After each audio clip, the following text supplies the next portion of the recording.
ഹരേ കൃഷ്ണ കൃഷ്ണ കൃഷ്ണ ഹരേ ഹരേ, ഹരേ രാമ രാമ രാമ ഹരേ ഹരേ. ഹരേ കൃഷ്ണ കൃഷ്ണ കൃഷ്ണ ഹരേ ഹരേ, ഹരേ രാമ രാമ രാമ ഹരേ ഹരേ. ഹരേ കൃഷ്ണ കൃഷ്ണ കൃഷ്ണ ഹരേ ഹരേ, ഹരേ രാമ രാമ രാമ ഹരേ ഹരേ.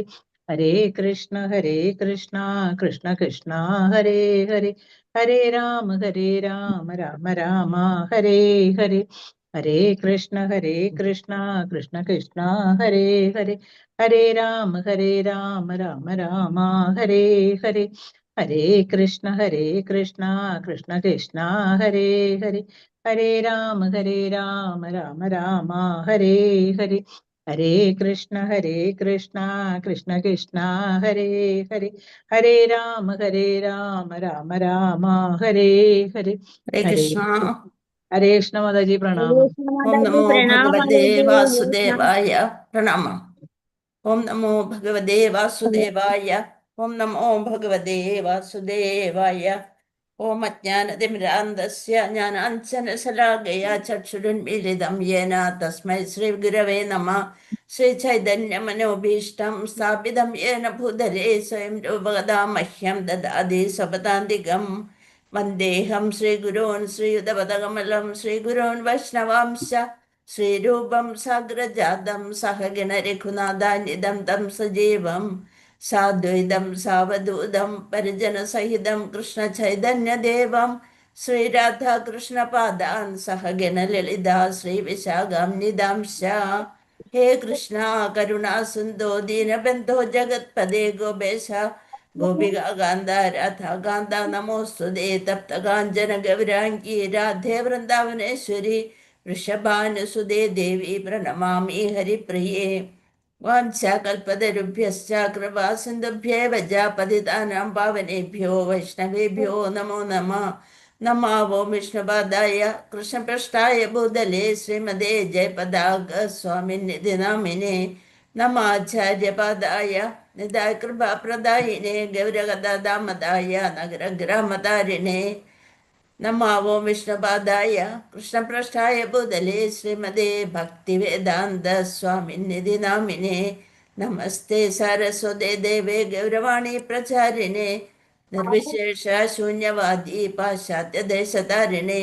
ജയ ശ്രീകൃഷ്ണ ചൈതന്യ പ്രഭു നിത്യാനന്ദ ശ്രീ അദ്വൈത ഗദാധര ശ്രീവാസാദി ഗൗരഭക്തവൃന്ദ. ഹരേ കൃഷ്ണ കൃഷ്ണ കൃഷ്ണ ഹരേ ഹരേ, ഹരേ രാമ രാമ രാമ ഹരേ ഹരേ. ഹരേ കൃഷ്ണ കൃഷ്ണ കൃഷ്ണ ഹരേ ഹരേ, ഹരേ രാമ രാമ രാമ ഹരേ ഹരേ.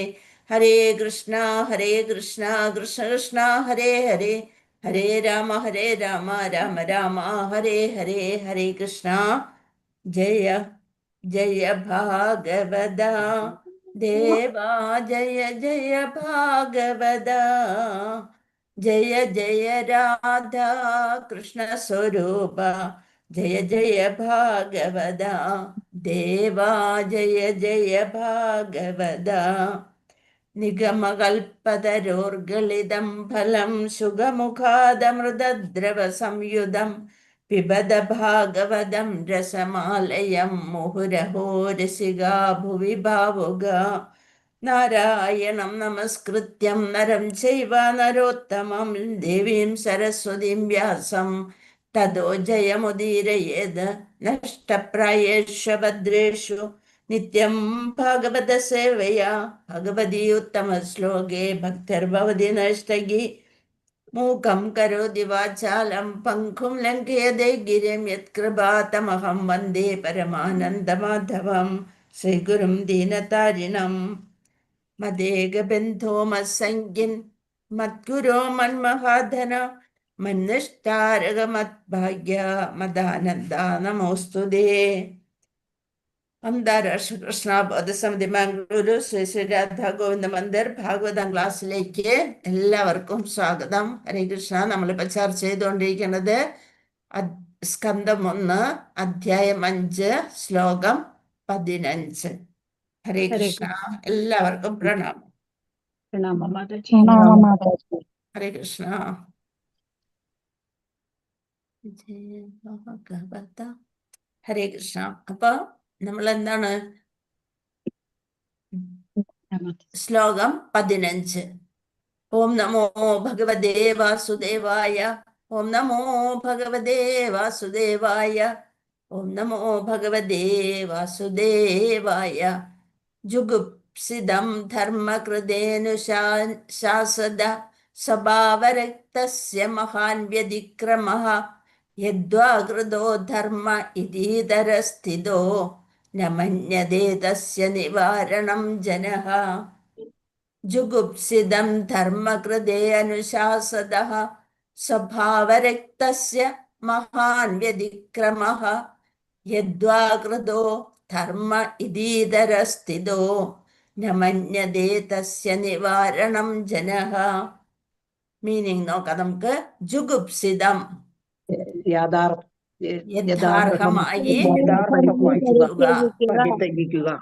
ധർമ്മകൃതേ മതസംബന്ധ വിഷയത്തിന്റെ അനുശാസത നിർദ്ദേശം സ്വഭാവരക്തസ്യ സ്വാഭാവികമായ പ്രവണത മഹാൻ മഹാനായ വ്യതിക്രമ അനുചിതമായ യത് ആരുടെ നിർദ്ദേശാനുസരണം ആരുടെ നിർദ്ദേശാനുസരണം ധർമ്മഃ മതം ഇത് പ്രകാരമാകുന്നു. ഇതരഃ സാമാന്യ സാമാന്യ ജനങ്ങൾ സ്ഥിതഃ ദൃഢീകൃതമാക്കി ന ചെയ്യരുത് മന്യത വിചാരിക്കുക തസ്യ അതേപറ്റി നിവാരണം വിലക്ക് ജദഃ അവർ. ഇനി നമുക്ക് വിവർത്തനം നോക്കാം. സാമാന്യ ജനങ്ങൾക്ക് ആനന്ദിക്കാനുള്ള പ്രവണത പ്രകൃത്യായുള്ളതാണ്. അങ്ങ് ആ പ്രവണതയെ മതത്തിന്റെ പേര് പ്രോത്സാഹിപ്പിച്ചു. ഇത് ദണ്ഡനാർഹവും സർവദാ അനുചിതവുമാകുന്നു. അങ്ങയുടെ നിർദ്ദേശങ്ങളാൽ അവർ നയിക്കപ്പെടുന്നവരാകയാൽ അത്തരം പ്രവർത്തനങ്ങളെ അവർ മതത്തിന്റെ പേരിൽ അംഗീകരിക്കുകയും നിഷേധങ്ങളെ കഷ്ടിച്ച് പാലിക്കുന്നവരുമാകുന്നു. അപ്പോൾ വ്യാസദേവനോട് ആരാണ് ഈ ഉപദേശങ്ങൾ കൊടുക്കൊണ്ടിരിക്കുന്നത്? നാരദ ഋഷി. അദ്ദേഹം പറയാണ് സാമാന്യ ജനങ്ങൾക്ക് സാമാന്യരായ ജനങ്ങൾക്ക് ആനന്ദിക്കാനുള്ള പ്രവണത പ്രകൃതിയുള്ളതാണ്. ഇന്ദ്രിയ സന്തോഷമാണ് അവരുടെ ഏറ്റവും വലിയ ലക്ഷ്യം, അല്ലെ? ഇന്ദ്രിയങ്ങളുടെ ആ പൂർത്തീകരണം. അപ്പൊ ആനന്ദിക്കാനുള്ള പ്രവണത പ്രവൃത്തിയായുള്ളതാണ്. അങ്ങ് ആ പ്രവണതയെ മതത്തിന്റെ പേരിൽ പ്രോത്സാഹിപ്പിച്ചു. ധർമ്മത്തിന്റെ പേരിൽ ആ പ്രവണതയെ പ്രോത്സാഹിപ്പിച്ചുകൊണ്ടാണ് അങ്ങയുടെ കാവ്യങ്ങളൊക്കെ എഴുതിയത്. അതിലെന്തിൻ്റെ അംശം ഉണ്ടായിരുന്നില്ല? ഭഗവാനെ പ്രകീർത്തിക്കുന്ന കാര്യങ്ങൾ അതിൽ കുറവായിരുന്നു. അതുകൊണ്ട് ഇത് ദണ്ഡനാർഹവും അടി കിട്ടേണ്ട തരത്തിലുള്ള പണിയായിരുന്നു, അല്ലെ? അതാണ് പറയുന്നത്. ശരിക്കും ദണ്ഡനാർഹവും സർവദാ അനുചിതവുമാകുന്നു. ഇത് ശരിക്കും നമ്മളുടെ ഇപ്പോഴത്തെ എന്താണ് കലികാലത്തിന് യോജിക്കുന്ന കാര്യങ്ങളല്ല. സത്യയുഗത്തിലും ഒക്കെ പറ്റുന്ന കാര്യങ്ങൾ മാത്രമേ അങ്ങ് എഴുതിയിട്ടുള്ളൂ. അങ്ങയുടെ നിർദ്ദേശങ്ങളാൽ അവർ നയിക്കപ്പെടുന്നവരാകയാൽ എല്ലാവരും അങ്ങയുടെ ഇത്രയും മഹാനായ അങ്ങയുടെ നിർദ്ദേശങ്ങളെ കൊണ്ട് മുന്നോട്ട് പോകുന്നവരാണ്. അപ്പൊ അത്തരം പ്രവർത്തനങ്ങളെ അവർ മതത്തിന്റെ പേരിൽ അംഗീകരിക്കും. ഇവിടെ മതം എന്ന് പറയുന്നത് ധർമ്മം. ഇതാണ് ഞങ്ങളുടെ ധർമ്മം. വ്യാസ മഹർഷി ഇങ്ങനെ പറഞ്ഞിട്ടുണ്ട് എന്ന് കരുതി അവരത് അംഗീകരിക്കുകയും നിഷേധങ്ങളെ കഷ്ടിച്ച് പാലിക്കുന്നവരുമാകുന്നു. അന്നത് ചെയ്യാൻ പാടില്ല എന്ന് പറഞ്ഞാൽ അത് ജസ്റ്റ് ഒന്ന് വേണമെന്ന് വെച്ചുകൊണ്ട് ചെയ്യുന്നു. അല്ലാതെ അവര് സന്തോഷങ്ങളിലാണ് കൂടുതൽ ഊന്നൽ കൊടുത്തിരുന്നത് എന്നാണ് ഈ ശ്ലോകത്തിലൂടെ മനസ്സിലാക്കാൻ സാധിക്കുന്നത്. അപ്പോൾ ആ ശ്ലോകം ഒന്ന് നമുക്ക് വായിക്കാം. ജുഗുപ്സിതം ധർമ്മകൃതേനുശാസദ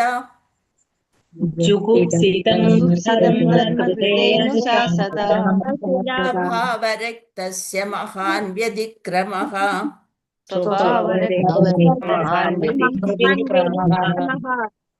യദ്വാ കൃതോ ധർമ്മ ഇതീതരസ്ഥിതോ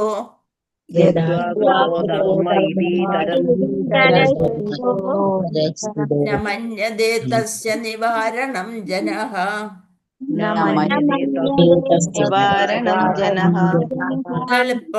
എളുപ്പമുള്ള ശ്ലോകമാണ് അല്ലെ. ജുഗുപ്സിതം ധർമ്മകൃതേ അനുശാസത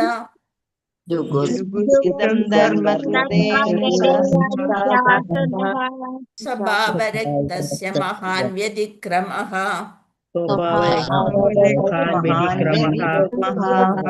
യദ്വാ കൃതോ ധർമ്മ ഇതീതരസ്ഥിതോ ന മന്യതേ തസ്യ നിവാരണം ജനഃ.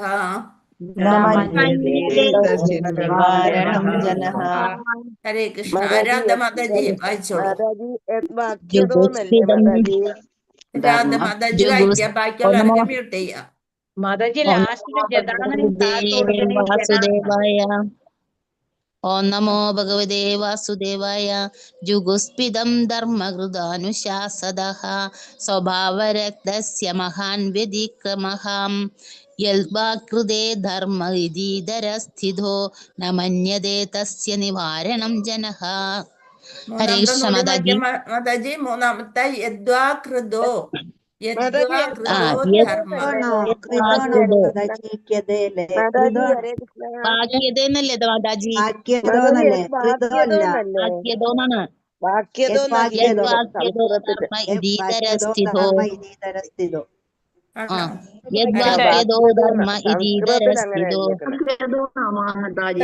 നോക്കട്ടെ.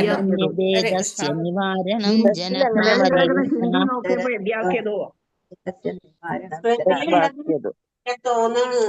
യദ്വാക്യതോ ധർമ്മ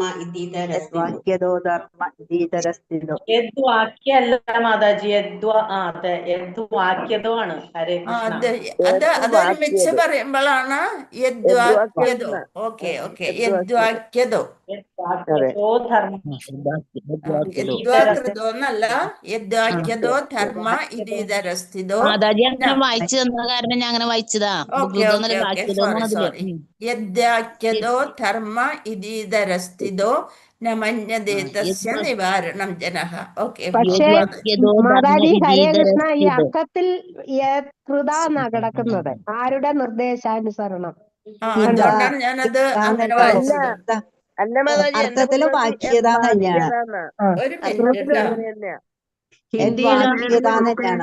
ഹിന്ദിയിലും മേളിലും അങ്ങനെ തന്നെ വാക്യത തന്നെയാ. വാക്യത തന്നെ, കൃതാന്നല്ല. വാക്യത യദ്വാക്യതോ ധർമ്മ ഇതീതരസ്ഥിതോ. വാക്യത യദ്വാക്യതോ ധർമ്മ ഇതീതരസ്ഥിതോ ന മന്യതേ തസ്യ നിവാരണം ജനഃ. ഹരേ കൃഷ്ണ. യദ്വാക്യതോ സ്വാഭാവിക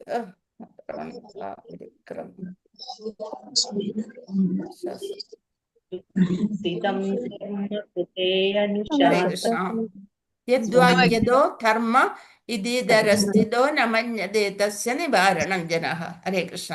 ഇനി നമ്മൾക്ക് വിവർത്തനം പറഞ്ഞു നമ്മള് അടുത്ത ഭാവാർത്ഥം. ശ്രീല പ്രഭുപാദിക്ക് ജയ്. മഹാഭാരതത്തിലും മറ്റ് സാഹിത്യങ്ങളിലും, മഹാഭാരതത്തിലുള്ള ഒരു കാവ്യം നമ്മൾ പഠിച്ചല്ലോ, ഏതാണ്? മഹാഭാരതത്തിൽ ഭഗവത്ഗീത. ഹരേ കൃഷ്ണ. മഹാഭാരതത്തിലും മറ്റ് സാഹിത്യങ്ങളിലും വിശദമായി വർണ്ണിച്ചിരിക്കുന്ന സുഖോപഭോഗ കർമ്മങ്ങളുടെ നിയന്ത്രിത നിർവഹണത്തിന്റെ അടിസ്ഥാനത്തിലുള്ള വിവിധ വേദ സാഹിത്യങ്ങളുടെ വ്യാസദേവന്റെ രചനയെ ശ്രീനാരദൻ ഇതോടൊപ്പം പരിത്യജിക്കുന്നു. അങ്ങനെയുള്ള രചനകളെ, അതിൻ്റെ കുറവുകള് ശരിയായിട്ട് വ്യാസദേവനോട് ഓർമ്മിപ്പിക്കുകയാണ് ചെയ്യണത്. അത് വേണ്ടെന്ന് പറയുകയാണ് ചെയ്യണത്. ജന്മജന്മാന്തരങ്ങളായ സുദീർഘമായ ഭൗതിക സംസർഗത്താൽ മനുഷ്യർക്ക് അതിനോട് പ്രവൃത്തിയാ തന്നെ മനച്ചായ്വുണ്ട്. ഭൗതികതയില് വന്നപ്പോൾ ആ ഭൗതിക സംസർഗം, അവരുമായിട്ടുള്ള ആ ബന്ധത്തില് മനുഷ്യർക്ക് അതിനോട് പ്രവൃത്തി തന്നെ മനച്ചായ്വുണ്ട്. പരിശീലനത്താൽ മാനവർ പരിശ്രമിക്കുന്നു. പരിശീലനത്താൽ മാനവർ പരിശ്രമിക്കുന്നു. മാനവ ജീവിതത്തിന്റെ ഉത്തരവാദിത്വത്തെ പറ്റി അവർക്ക് യാതൊരു ബോധവുമില്ല. ശരിക്കും ഭഗവാൻ ആരാണ്, നമ്മുടെ ലക്ഷ്യം, നമ്മൾ എങ്ങനെ ഇവിടെ വന്ന് പെട്ടു, ഇതിൽ നിന്ന് എങ്ങനെ രക്ഷപ്പെടും, അതിനെപ്പറ്റിയൊന്നും ഒരു ചിന്തയില്ല. കൂടുതൽ ആഗ്രഹങ്ങൾ വെച്ച് പുലർത്തിക്കൊണ്ട് കൂടുതൽ ഈ ലോകത്തിൽ നമ്മൾ കെട്ടുപിണഞ്ഞു കിടക്കണം.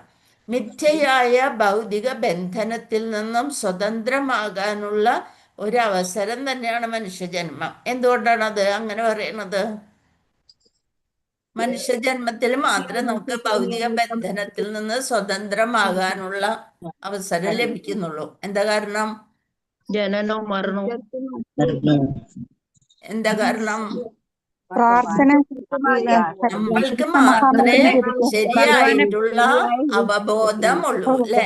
മറ്റു മൃഗങ്ങൾക്കൊക്കെ അവർക്ക് ചിന്തിച്ചറിയാനുള്ള വിവേക ശക്തി കൊടുത്തിട്ടില്ല. ശരി, അവര് ആ പരിതസ്ഥിതിക്ക് അനുസരിച്ച് അവർക്ക് ജീവിക്കാനുള്ള ബുദ്ധിയൊക്കെ കൊടുത്തിട്ടുണ്ട്. പക്ഷെ നമ്മുടെ ജന്മരഹസ്യം എന്താണ്, അതെങ്ങനെ മാറ്റി എടുക്കാം, ഭഗവാനിലേക്ക് എങ്ങനെ എത്തിച്ചേരാം എന്നുള്ളൊരു കാര്യം മനുഷ്യനായി പിറന്നാൽ മാത്രമേ കിട്ടുള്ളൂ. എന്നിട്ടെങ്ങനെ നമുക്ക് മാത്രമാണ് നാമം ജപിച്ചുകൊണ്ട് ഭഗവാനിൽ എത്തിച്ചേരാം എന്നുള്ളൊരു കഴിവുള്ളത്. ഒരു പട്ടിയുടെയും പൂച്ചയുടെയും അടുത്ത് നമ്മൾ നാമം ചൊല്ലി നോക്ക്, അവർ ചിലപ്പോൾ ഇങ്ങനെ ശ്രദ്ധിച്ചുകൊണ്ടിരിക്കും, പക്ഷെ അവർക്ക് തിരിച്ച് അത് ചൊല്ലാനായിട്ട് സാധിക്കില്ല അല്ലെ. അതിനുള്ള കഴിവൊന്നും ഭഗവാൻ അവർക്ക് കൊടുത്തിട്ടില്ല. അപ്പോൾ ഓരോ ജന്മങ്ങൾ കൊടുക്കണം എന്താണ്, അതിൽ നിന്ന് ഉയർന്ന് എവിടെ എത്തണം എന്ന് വിചാരിച്ചുകൊണ്ടാണ് മനുഷ്യ ജന്മത്തിലേക്ക് എത്തിയിട്ട് വേണം എവിടേക്ക് പോവാനായിട്ട്, ഭഗവാനെ കുറിച്ച് മനസ്സിലാക്കാനുള്ള ആ കഴിവ് കിട്ടണം എന്നുണ്ടെങ്കിൽ നമ്മൾ മനുഷ്യജന്മത്തിൽ എത്തിയിരിക്കണം. അതാണ് മിഥ്യയായ ഭൗതിക ബന്ധനത്തിൽ നിന്നും സ്വതന്ത്രമാകാനുള്ള ഒരു അവസരമാണ് മനുഷ്യജന്മം. അത് ചിന്തിക്കാത്തൊരു വീണ്ടും മൃഗജന്മമായിട്ട് നമ്മൾ എന്താ പറയുക, ദ്വിപാദ പശു. എന്താ അങ്ങനെ പറയാൻ കാരണം? ദ്വിപാദം, 2 കാലുണ്ട്, പക്ഷെ മൃഗങ്ങളുടെ ജന്മമാണ്. അതാണ് ദ്വിപാദ പശു എന്നാണ്. നമ്മൾ മനുഷ്യര് ശരിയായിട്ടുള്ള ലക്ഷ്യത്തിലേക്ക് എത്താതെ ഈ മനുഷ്യജന്മം പാഴാക്കി കളയുന്നവര് പറയുന്ന പേരാണ് ദ്വിപാദ പശു എന്ന് പറയുന്നത്. വേദങ്ങളാൽ ഉദ്ദേശിക്കുന്നത് ഭഗവത് ധാമത്തിലേക്ക് മടങ്ങി പോവുകയാണ്. അതാണ് നമ്മളുടെ ഒരു നിസ്സാര അഹങ്കാരം കൊണ്ട് ഭഗവാനെ പോലെ നമ്മൾക്ക് സുഖിക്കണം എന്നുള്ളൊരു ആഗ്രഹം നമുക്ക് വന്നപ്പോഴാണ് നമ്മൾ ഇവിടെ വന്ന് പതിച്ചത്. പിന്നെന്തായി, ഇത് തന്നെയാണ് നമ്മുടെ ലോകം എന്നുള്ളൊരു മട്ടിയിൽ ഇത് മുഴുവൻ വെട്ടിപ്പിടിക്കാനുള്ളൊരു അവസരമാക്കിയെടുത്ത്. അപ്പോൾ ഈ ശരിക്കും മുക്താത്മാവായി കഴിഞ്ഞാൽ ഇലയിൽ നമ്മളുടെ സത്വ രജസ് തമോ ഗുണങ്ങളിലെ സത്വ ഗുണത്തിലേക്ക് കുറച്ചെങ്കിലും എത്തിയാലും മാത്രമാണ് നമ്മൾക്ക് നമ്മുടെ ലക്ഷ്യം എന്താണെന്ന് മനസ്സിലാക്കാനുള്ള ഒരു കഴിവ് തന്നെ ഭഗവാൻ കാരുണ്യം തരുള്ളൂ. 84 ലക്ഷത്തോളം രൂപ പരിണാമ ചക്രങ്ങളിൽ ആവർത്തിക്കുന്ന അനുക്രമ ജീവിതങ്ങൾ. എന്താണ്, എത്രയാണ്? 84 ലക്ഷം ജീവവർഗങ്ങളിലൂടെ വന്നിട്ടാണ് നമ്മൾക്ക് ഒരു മനുഷ്യജന്മം കിട്ടുന്നത്. പുഴുവായും പൂച്ചയായും എലിയായും പാമ്പായും എല്ലാം വന്ന് അവസാനം നമ്മൾക്ക് ഒരു മനുഷ്യജീവൻ കിട്ടുകയാണ്. പാപിയായ ബദ്ധജീവാത്മാക്കളുടെ തടവ് ജീവിതമാകുന്നു. നമ്മൾ അറിയണില്ല, നമ്മളൊരു ജയിലിൻ്റെ അകത്ത് കിടന്നാണ് ഈ ഓടിക്കൊണ്ടിരിക്കണേ എന്നുള്ളത്. ഈ തടവറയിൽ നിന്നും സ്വതന്ത്രമാകാനുള്ള ഒരു അവസരമാണ് മനുഷ്യജന്മം. പക്ഷെ നമ്മൾ വീണ്ടും ജയിലുകൾ തീർത്തുകൊണ്ടേയിരിക്കുകയാണ്. ഒരിടത്തുനിന്ന് മറ്റൊരു ജയിലിലേക്ക് നമ്മൾ മാറി ഓടിക്കൊണ്ടിരിക്കുകയാണ്. അപ്രകാരം ഭഗവാനുമായി നഷ്ടപ്പെട്ട ആ ബന്ധത്തെ പുനഃസ്ഥാപിക്കുകയാണ് മനുഷ്യരുടെ ഏക ധർമ്മം. ഭഗവാനുമായിട്ട് ബന്ധപ്പെട്ട ആ നഷ്ടപ്പെട്ട ബന്ധത്തെ പുനഃസ്ഥാപിക്കണം, വീണ്ടും ആ ബന്ധത്തിലേക്ക് ചേരണം അല്ലെ. അതായിരിക്കണം മനുഷ്യരുടെ ഏകധർമ്മം. ആകയാൽ യഥാർത്ഥ സ്ഥിതിക്ക് വിധേയമായി മതാനുഷ്ഠാനങ്ങളുടെ പേരിൽ ഇന്ദ്രിയ ആസ്വാദനങ്ങൾക്കായി പദ്ധതികൾ ആസൂത്രണം ചെയ്യുന്നതിനെ ഒരിക്കലും പ്രോത്സാഹിപ്പിക്കരുത്. നമ്മൾ ഓരോന്ന് ഭഗവാനോട് പ്രാർത്ഥിച്ചുകൊണ്ട് വരും, ഭഗവാനെ എനിക്ക് അത് വേണം ഇത് വേണം. അപ്പൊ വീണ്ടും നമ്മൾ എന്താണ് ചെയ്തുകൊണ്ടിരിക്കുന്നത്? ഇന്ദ്രിയ ആസ്വാദനങ്ങൾക്കായി പദ്ധതികൾ ഇങ്ങനെ ആസൂത്രണം ചെയ്തുകൊണ്ടിരിക്കുകയാണ്. അതിനെ നമ്മൾ ഒരിക്കലും പ്രോത്സാഹിപ്പിക്കരുത്. മാനവശക്തിയുടെ അത്തരം വ്യതിചലനങ്ങൾ തെറ്റായ സംസ്കാരത്തിൽ പരിണമിക്കുന്നു. മഹാഭാരതം തുടങ്ങിയ വേദവ്യാഖ്യാനങ്ങളുടെ അധികാരി ആര് തന്നെയാണ് മഹാഭാരതം എഴുതിയത്? ശ്രീല വ്യാസദേവൻ. ഒരു രൂപത്തിൽ അല്ലെങ്കിൽ മറ്റൊരു രൂപത്തിലുള്ള ഇന്ദ്രിയ ആസ്വാദനത്തിന് അദ്ദേഹം നൽകുന്ന പ്രോത്സാഹനം ആത്മീയ പുരോഗതിക്ക് മഹാപ്രതിബന്ധമാകുന്നു. എന്തെന്നാൽ ഭൗതിക ബന്ധനത്തിൽ സാമാന്യ ജനങ്ങളെ ആകർഷിച്ചു നിർത്തിയിരിക്കുന്ന ഭൗതിക പ്രവർത്തനങ്ങളെ പരിത്യജിക്കാൻ അവർ തയ്യാറാവുകയില്ല. മാനവ സംസ്കാരത്തിൻ്റെ അസന്നിഗ്ധമായ അവസ്ഥയിൽ മതാചാരങ്ങളുടെ പേരിൽ അത്തരം പ്രവർത്തനങ്ങൾ ഏതൊക്കെയാണ്? യജ്ഞാനുഷ്ഠാനപരമായ മൃഗബലി, അതൊക്കെ കൂടി കൂടി വന്നപ്പോഴാണ് എന്താണ് ദേവന്മാർക്ക് മൃഗത്തെ ബലി കഴിച്ചിട്ട് അത് പ്രസാദമാണെന്ന് പറഞ്ഞ് കഴിക്കല് കൂടി കൂടി വന്നു. അനിയന്ത്രിതം, നിയന്ത്രിക്കാൻ സാധിക്കാതെ ആവുമ്പോൾ ഭഗവാൻ സ്വയം ബുദ്ധനായി അവതരിച്ച് മതാനുഷ്ഠാനങ്ങളുടെ പേരിലുള്ള മൃഗബലിയെ നിർത്തലാക്കാനായി വേദങ്ങളുടെ അധികാരങ്ങളെ കുറ്റപ്പെടുത്തുന്നു. വേദത്തിൽ ഇതുണ്ടെന്ന് പറഞ്ഞുകൊണ്ട് അത് തന്നെ അവര് ചെയ്തുകൊണ്ടിരുന്നപ്പോൾ ബുദ്ധന്റെ രൂപത്തിൽ ഭഗവാൻ അവതരിച്ചിട്ട് മൃഗബലി നിർത്തലാക്കാൻ ശ്രമിച്ചു.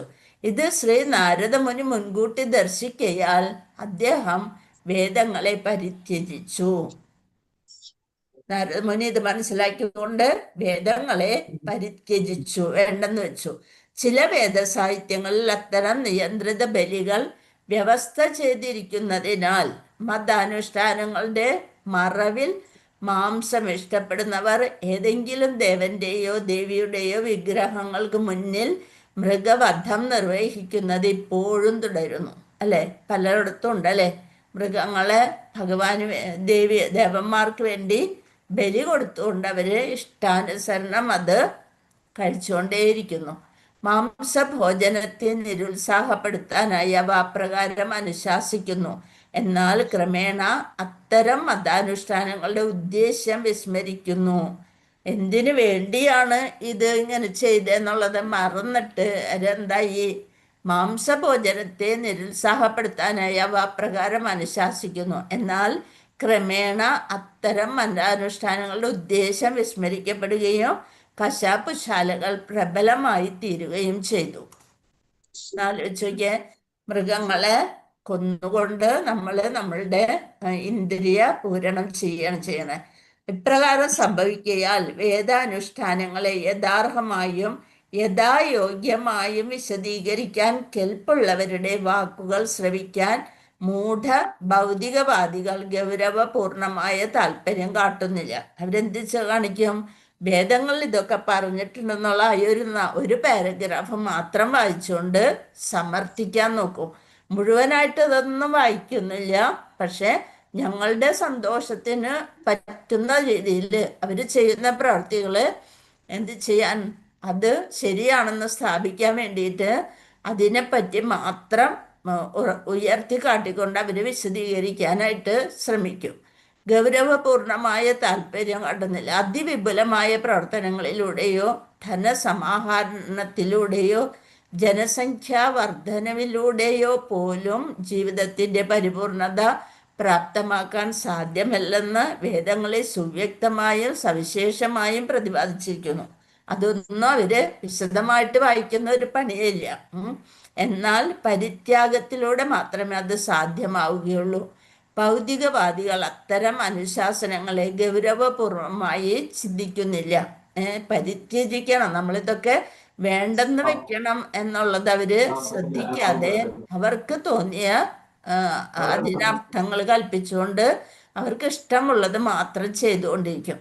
സന്യാസം എന്നറിയപ്പെടുന്ന ജീവിതം കുടുംബജീവിതത്തിൽ നിരാശരായവരെയും ചില ശാരീരിക വൈകല്യമുള്ള ഉപജീവനത്തിന് കഴിവില്ലാത്തവരെയും ഉദ്ദേശിച്ചുള്ളവയെന്നാണ് അവരുടെ പക്ഷം.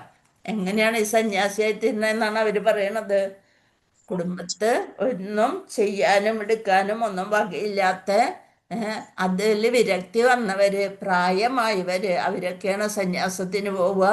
അല്ലാതെ ശരിക്ക് ആരോഗ്യമുള്ളവരും കുടുംബജീവിതത്തിൽ നല്ല സന്തോഷമുള്ളവരൊന്നും ഇതിനൊന്നും പോവില്ല എന്നാണ് അവരുടെ ഭാഷ്യം.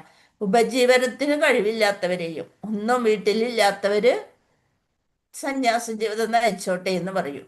മഹാഭാരതം പോലുള്ള പുരാവൃത്തങ്ങളിൽ ഭൗതിക വിഷയങ്ങൾ കൂടാതെ അതീന്ദ്രിയ വിഷയങ്ങൾ മാത്രം പ്രതിപാദിക്കുന്ന ഭഗവത്ഗീതയും ഉൾക്കൊള്ളിച്ചിരിക്കുന്നു അല്ലെ. ഈ മഹാഭാരതത്തിൽ തന്നെയാണ് ഇത്ര വിശദമായിട്ട് അതീന്ദ്രിയ വിഷയങ്ങൾ പ്രതിപാദിക്കുന്ന ഭഗവത്ഗീത ഉൾക്കൊള്ളിച്ചിരിക്കുന്നത്. മഹാഭാരതത്തിന്റെ സമ്പൂർണ്ണ ആശയവും ഭഗവത്ഗീതയിലെ നിയാമകമായ നിർദ്ദേശങ്ങളെ പരമകോടിയിൽ എത്തി നിൽക്കുന്നു. ഏറ്റവും ശ്രേഷ്ഠമായ ഭഗവത്ഗീതയും ഈ മഹാഭാരതത്തിൽ തന്നെയാണ് ഉൾക്കൊള്ളിച്ചിരിക്കുന്നത്. മറ്റെല്ലാ കർമ്മങ്ങളും പരിത്യജിച്ച് നിർവിശേഷമായും പരിപൂർണമായും ഭഗവാൻ ശ്രീകൃഷ്ണന്റെ പാദാംബുജങ്ങളിൽ അഭയം പ്രാപിക്കണമെന്ന നിയാമക നിർദ്ദേശമാണ് ഭഗവത്ഗീതയിലുള്ളത്. നമ്മൾ പഠിച്ച് മനസ്സിലാക്കി കഴിഞ്ഞാണ് എന്താണ് ഭഗവത്ഗീതയുടെ ഉള്ളടക്കം. നമ്മൾ ഭഗവാനെ തിരിച്ചറിഞ്ഞുകൊണ്ട് എന്ത് ചെയ്യണം? ഭഗവാന്റെ പാദാംബുജങ്ങളിൽ അഭയം പ്രാപിക്കണമെന്ന നിയാമക നിർദ്ദേശമാണ് ഭഗവത്ഗീതയിലുള്ളത്.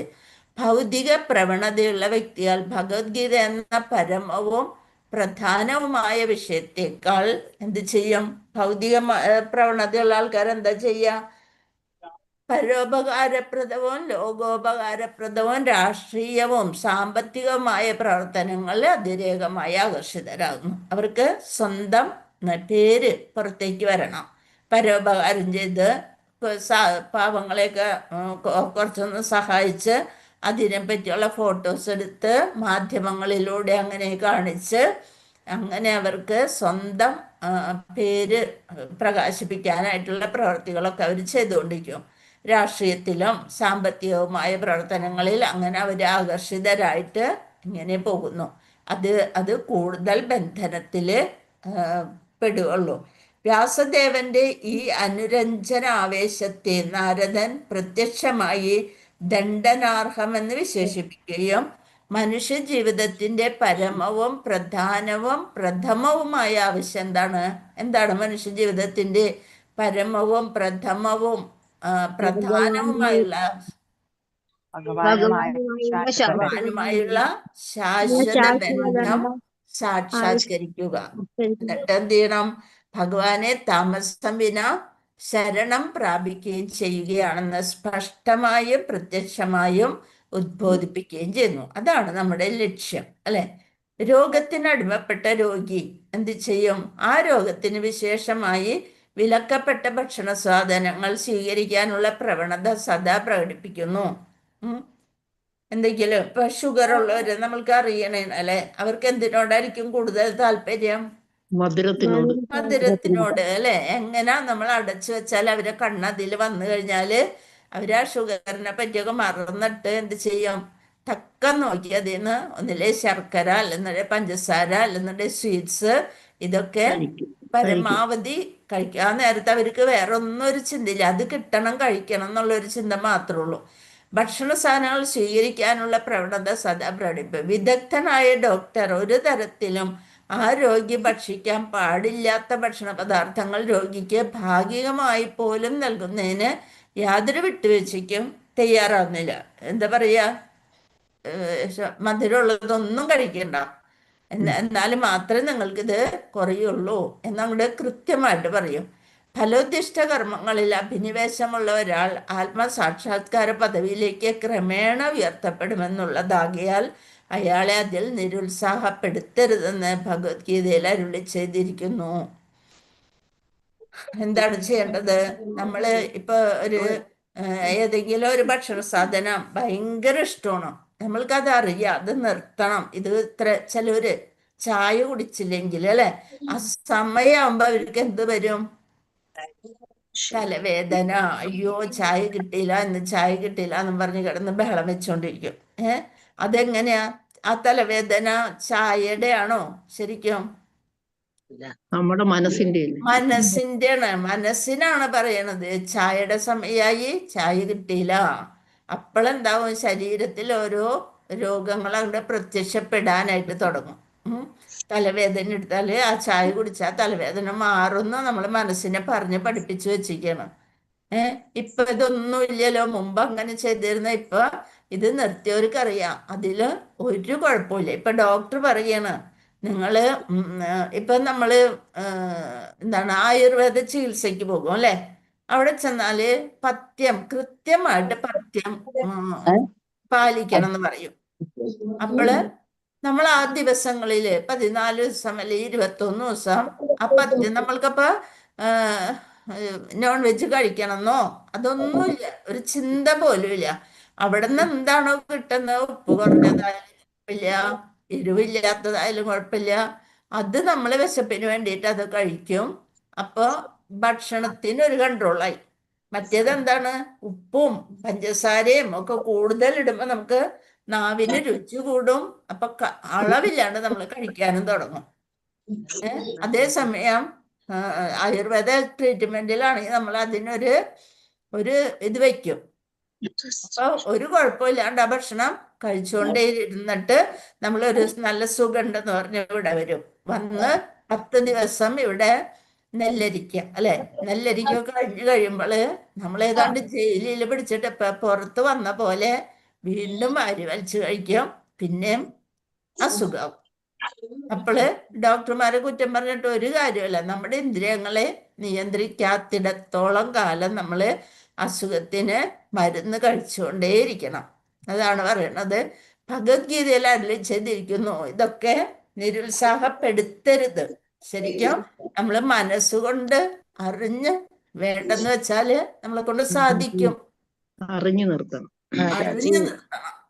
ആത്മസാക്ഷാത്കാരമില്ലാത്ത ദാർശനികന്മാർക്ക് ഇത് ചിലപ്പോഴൊക്കെ പ്രായോഗികമാണെന്ന് പറഞ്ഞാൽ ഭക്തിയുത മാർഗത്തിലുള്ളവരെ അപ്രകാരം സദാ ഉപദേശിക്കേണ്ട ആവശ്യമില്ല. ഭക്തിയിലേക്ക് വന്നു കഴിഞ്ഞാല് പിന്നെ നമ്മൾക്ക് വീട്ടുകാര് തന്നെ നിർബന്ധം പറഞ്ഞാലും നമ്മൾക്ക് വേണ്ട എന്ന് വയ്ക്കും. അതാണ് ഭഗവാന്റെ കാരുണ്യം.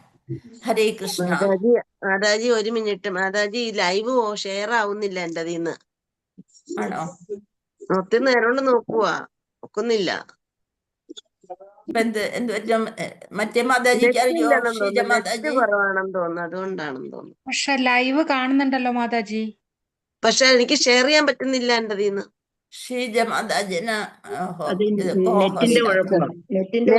നെറ്റ് കുറവാ എൻ്റെ. അത് വന്നും പോയി നിൽക്കും, അതുകൊണ്ട് ഹരേ കൃഷ്ണ. ഞാൻ അന്നേരം തൊട്ട് ട്രൈ ചെയ്യും, ഒക്കുന്നില്ല. ഒരു മാതാജി എനിക്ക് മെസ്സേജ് വിട്ടുന്നെ ലൈവ് വന്നില്ലല്ലോ എന്ന് പറഞ്ഞിട്ട്.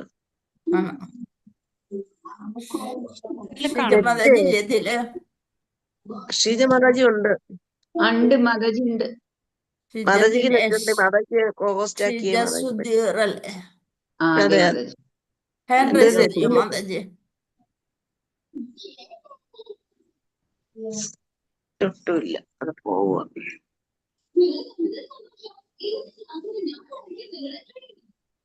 ആണില്ലല്ലോ.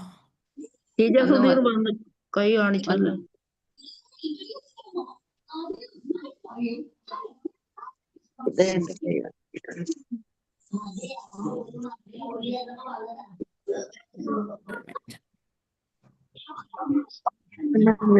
പോവാ വരുക പോവാ വരുക.